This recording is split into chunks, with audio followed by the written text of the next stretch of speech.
امام احمد بن حنبل رضی اللہ تعالی عنہ فرماتے ہیں میں نے اللہ سے کہا کہ مجھے اپنی محبت عطا کر دے، تو اللہ نے مجھے اپنی اتنی محبت عطا کی کہ مجھے زوال عقل کا اندیشہ ہو گیا۔ پھر میں نے ایک دن کہا مالک مجھے اپنا اب قرب عطا کر دے، تو آواز آئی میرا قرب چاہتے ہو تو پھر قرآن پڑھا کرو۔ تو قرآن انسان کی ضرورت ہے، کیونکہ انسان کی سب سے بڑی ضرورت جو ہے وہ ہدایت ہے۔ ہدایت انسان کی وہ ضرورت ہے جس کو مانگنے کی تلقین کی گئی۔ اللہ سے رزق مانگنا چاہیے، لیکن کوئی نہیں مانگے گا وہ پھر بھی دیتا ہے۔ اللہ تعالیٰ سے دولت مانگنی چاہیے، کوئی نہیں مانگتا پھر بھی دیتا ہے۔ صحت مانگنی چاہیے، کوئی نہیں مانگتا پھر بھی دیتا ہے۔ لیکن ہدایت اتنی اہم ضرورت ہے کہ جسے میسر ہے اسے کہا گیا تو بھی مانگ۔ روزانہ ہر نمازی ہر نماز کی ہر رکعت میں وکالتاً یا اصالتاً پڑھتا ہے اہدنا الصراط المستقیم، یہ روزانہ پڑھتا ہے، اور وہ مصلی پہ کھڑا ہو کے قبلہ رو ہوتا ہے، اور پھر بھی یہ مانگ رہا ہوتا ہے۔ تو مجھے بتاؤ کتنی ضرورت ہے انسان کی ہدایت۔ تو ہدایت انسانی ضرورت ہے، اور ضرورت کے لیے ہمیں محنت کرنی چاہیے، اور محنت کریں گے تو جھولی خالی نہیں جائے گی۔ اور اس کا بہت بڑا منبع اور بہت بڑا سرمایہ اور بہت بڑا چشمہ ہمارے پاس قرآن مجید کی صورت میں موجود ہے۔ میں ایک اور بات کروں، کسی نبی کا کوئی معجزہ اس نبی کی امت کے پاس آج موجود نہیں ہے۔ حضرت موسیٰ علیہ السلام کے معجزات تھے، ساتھ لے کے چلے گئے۔ حضرت عیسیٰ علیہ السلام کے معجزات تھے، ساتھ لے کے چلے گئے۔ چھوٹے معجزات نہیں، بڑے بڑے معجزات تھے۔ ید بیضا دیا گیا، اور پھر کوڑی کو ہاتھ پھیرتے شفا ملتی، نابینے کی آنکھوں پہ انگلی رکھتے روشنی اتر آتی، مردے کو ٹھوکر مارتے اٹھ کے باتیں کرنے لگ جاتے۔ کتنی بڑی بات ہے۔ حضرت موسیٰ علیہ السلام کا معجزات دیکھیے، عصا ہے کبھی سام بن جاتا ہے، کبھی جھاڑیاں اس سے توڑتے ہیں، کبھی پتے جھاڑتے ہیں، کبھی رات کو روشنی دیتا ہے۔ ید بیضا ہے، کیا کیا معجزات تھے۔ کبھی پتھر پہ مارتے ہیں تو پھٹ جاتا ہے، پانی کے چشمے پھوٹتے ہیں۔ لیکن آج عصائے موسوی بھی نہیں ہے، آج ید بیضا بھی نہیں ہے۔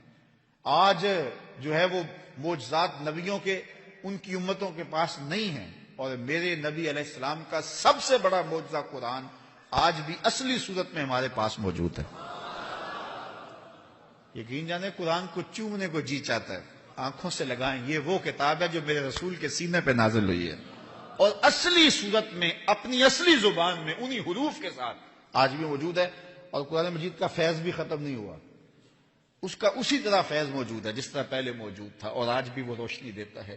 اور جب ہم اس کو تلاوت کرتے ہیں، اسی لیے فرمایا گیا راتوں کی تنہائیوں میں اٹھ کے قرآن پڑھو، اور قرآن پڑھتے ہوئے رویا کرو۔ فَإِن لَمْ تَبْكُوا فَتَبَاكُوا، اور اگر رونا نہ آئے تو رونے کی کوشش کیا کرو۔ حضرت داتا گنج بخش علی حجویری علیہ رحمہ سے کسی مرید نے کہا حضرت اگر رونے کی کوشش کریں پھر بھی رونا نہ آئے، فرمایا پھر مقدر پہ رویا کرو۔ اتنے سنگ دل ہو گئے ہو کہ قرآن پڑھنے سے تمہیں رونا نہیں آتا؟ کتنی وہ بابرکت کتاب جو رب کی منزل ہے، جس کو جبریل لے کے آئے ہیں، جو رسول اللہ کے سینے پہ نازل ہوئی ہے، اور کتاب وہ ہے، قرآن کہتا ہے کہ پتھروں پہ نازل ہوتی تو وہ ریزہ ریزہ ہو جاتے۔ یہ رسول اللہ کا سینہ تھا جس نے اس کتاب کو سہارا لیا۔ اور ایک حدیث میں نے پڑھی، اور جب میں نے زندگی میں پہلی مرتبہ پڑھی تھی تو دیر تک اس کا نشہ نہیں اترا تھا، شاید جو پہلی مرتبہ سنے اس کو وہ حظ محسوس ہو۔ فرمایا قرآن اللہ کی وہ لٹکتی ہوئی رسی ہے جس کا ایک سرا تمہارے ہاتھ میں ہے، دوسرا سرا تمہارے رب کے ہاتھ میں ہے۔ ایسے کرنٹ لگتا ہے جسم کے اندر کہ یہ وہ کتاب ہے جس کا ایک سرا تمہارے ہاتھ میں ہے، دوسرا سرا تمہارے رب کے ہاتھ میں۔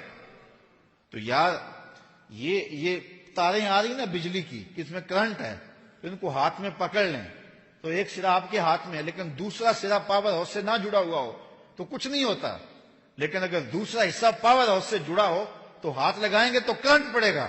اللہ اکبر!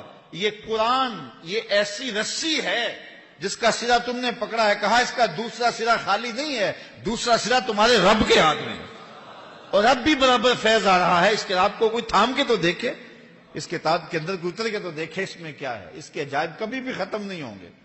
حضرت مولا کائنات سید علی المرتضی رضی اللہ تعالیٰ عنہ نے جب حضور سے پوچھا کہ حضور پھر اس دور میں بچنے کی صورت کیا، تو فرمایا اللہ کی کتاب، اور آگے حضور نے ایک لفظ ارشاد فرمایا، فرمایا یہ وہ کتاب ہے جس کے عجائب کبھی بھی ختم نہیں ہوں گے، یہ کتاب کبھی بھی ختم اس کے عجائب اور اس کی روشنیاں اور اس کے دامن سے پھوٹتی ضیائیں، اجالے کبھی بھی ختم نہیں ہوں گے، اور یہ ہمیشہ انسانی زندگی میں چراغاں کرتا رہے گا۔ تو اس کتاب کے ہوتے ہوئے بھی ہم اندھیرے میں رہیں تو اس سے بڑی افسوسناک بات کوئی نہیں ہے۔ تو اس کتاب سے اپنی زندگی کی روشنیاں، اپنی زندگی کے اجالے حاصل کرنے چاہیے۔